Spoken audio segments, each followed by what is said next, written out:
para irmos novamente a Brasília, porque acontece neste momento uma reunião técnica da CPI dos atos antidemocráticos na Câmara Legislativa do Distrito Federal. O Bruno Pinheiro tem os detalhes. Bruno, quais nomes aí vão prestar depoimento hoje, nesta terça-feira? Muito bom dia, Bruno.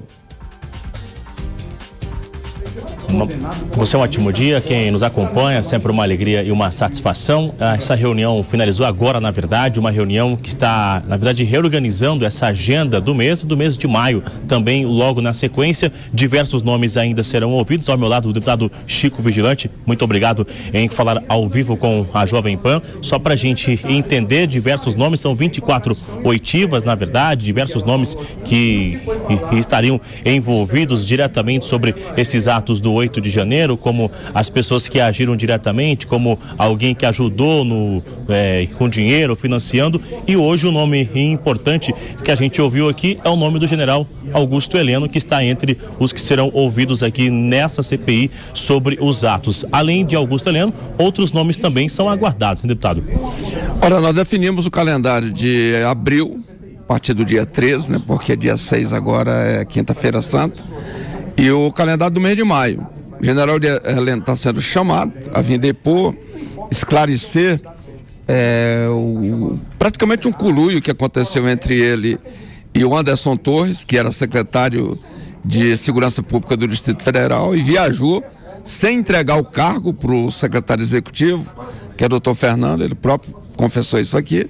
Estamos chamando também 2 possíveis financiadores dos atos antidemocráticos, inclusive pessoas que financiaram aquele acampamento golpista ali no quartel-general do Exército. Portanto, a CPI está tendo uma unidade muito grande no sentido de aprofundar as investigações e apontar para a sociedade os culpados por aqueles atos, para que nunca mais aquele tipo de atividade se repita no Brasil. A gente viu que o general Augusto Heleno tem também um indígena, né, que acabou sendo alvo de uma operação da Polícia Federal. Qual é a situação hoje? Ele vir até aqui, ele está sobre a responsabilidade da Polícia Federal? Como está a situação do indígena?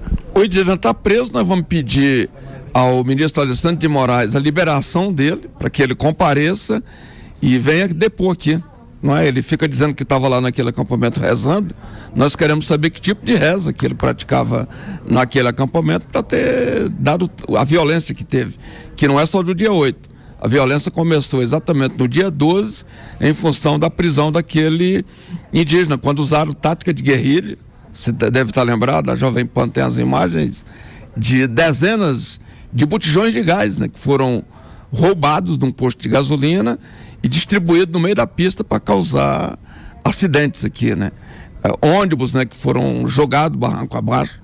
Portanto, era realmente a barbárie que eles plantaram aqui no Distrito Federal. Agora, rapidamente, eu já vou liberar o senhor, só para a gente entender esse ritual. Eles são ouvidos e, na sequência, eles já serão responsabilizados. O que deve acontecer após essa oitiva aqui? Nós temos uma equipe, tem aqui o nosso relator que vai falar contigo também, que é o deputado Hermeto. A gente tem uma equipe de delegados, de peritos, de agentes da Polícia Civil, que estão junto conosco. Portanto, todos os depoimentos depois eles são passados a limpo, e aí verificar que tipo de crime que aquelas pessoas cometeram. Uma vez constatado isso através das equipes técnicas, certamente o deputado Hermeto, que tem experiência também na área de segurança pública, vai estar propondo o indiciamento das pessoas. Pessoas são indiciadas, a denúncia é encaminhada ao Ministério Público, e o Ministério Público, acatando a denúncia feita pelo relatório final da CPI, vai para o Judiciário, para que o Judiciário decida a que tipo de punição os criminosos serão responsabilizados. Ótimo, ok, então muito obrigado, a gente continua acompanhando, viu, deputado? Muito obrigado a você, obrigado a Jovem Pan. Marcelo, a gente continua acompanhando. Só para finalizar aqui, ouvir o relator, inclusive aí do estúdio, o entrevistado, que é o deputado Hermeto, ele continua ouvindo o estúdio. Muito bem, Bruno, pode dar sequência, portanto. Tá, só para a gente continuar então, aliás, muito obrigado também em conversar aqui ao vivo com a Jovem Pan, diversos nomes que ainda serão ouvidos. O senhor comentava ali sobre essa ordem, o que é com uma emergência ou não, e também algo muito importante que foi comentado hoje sobre essa responsabilidade em chamar uma pessoa, porque a partir do momento que ela chega aqui e vem ser ouvida, ela começa a ser vista com outros olhos. Então, realmente elencar essa ordem do que é importante ser ouvido de imediato, um comandante da Polícia Militar, nomes do GSI, essa ordem, ela foi estabelecida de acordo com uma responsabilidade, de acordo com as imagens, de que forma que essas pessoas estão sendo chamadas aqui numa CPI, deputado? Bom dia, né, aos ouvintes, telespectadores da Jovem Pan. Muita responsabilidade. Você não pode, sem critérios, convocar uma pessoa. No início da CPI, a gente enxergava que aqueles atos antidemocráticos do dia 8, como se a polícia militar fosse toda demonizada, né? E hoje nós estamos concluindo, estamos vendo, de acordo com o passar dos depoimentos, que aqueles 200 policiais que estavam ali no dia 8, eles foram como se fossem levados a um matadouro. Tamanha era a falta de efetivo daquele dia. Se teve condutas, vamos individualizar as condutas. Se teve o policial que tirou selfie, que facilitou, ele vai ser responsabilizado. Mas a grande maioria estava ali para defender. Só que o efetivo era muito pequeno para o tamanho dos vândalos que adentraram dentro do Palácio do Planalto, do Supremo Tribunal Federal, enfim, do Congresso Nacional.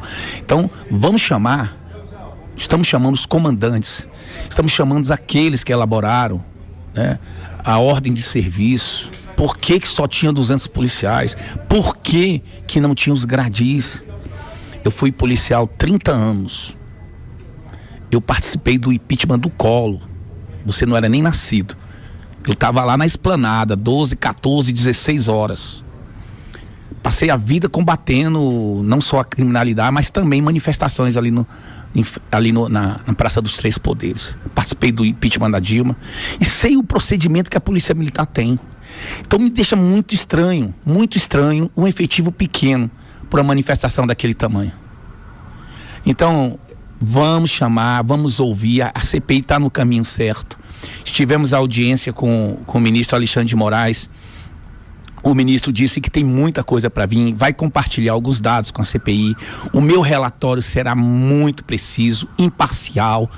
E se tiver que acontecer de indiciamento, independente se é policial militar, se é financiador, quem quer que seja, hoje nós temos o caminho. Aquele acampamento do dia 8 foi ali que foi tudo planejado. Ali foi o ovo onde gerou tudo aquilo que aconteceu no dia 8. Os famigerados acampamentos.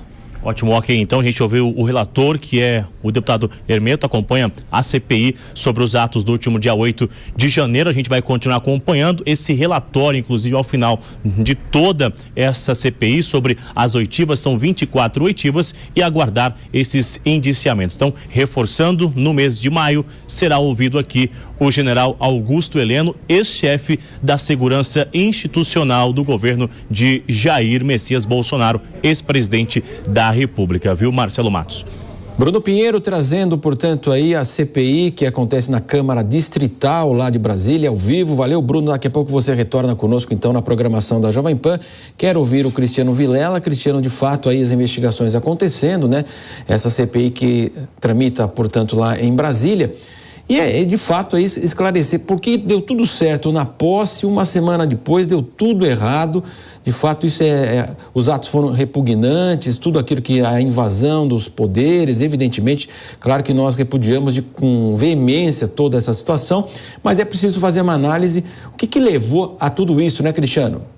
Exatamente, é importante fazer essa análise e é importante que se faça a investigação. Você vê que no âmbito da Assembleia Legislativa, da Câmara Legislativa do Distrito Federal, isso já está acontecendo, e no âmbito federal, a CPI, a CPMI acabam sendo barradas por uma articulação do governo federal que não quer que haja esse tipo de investigação.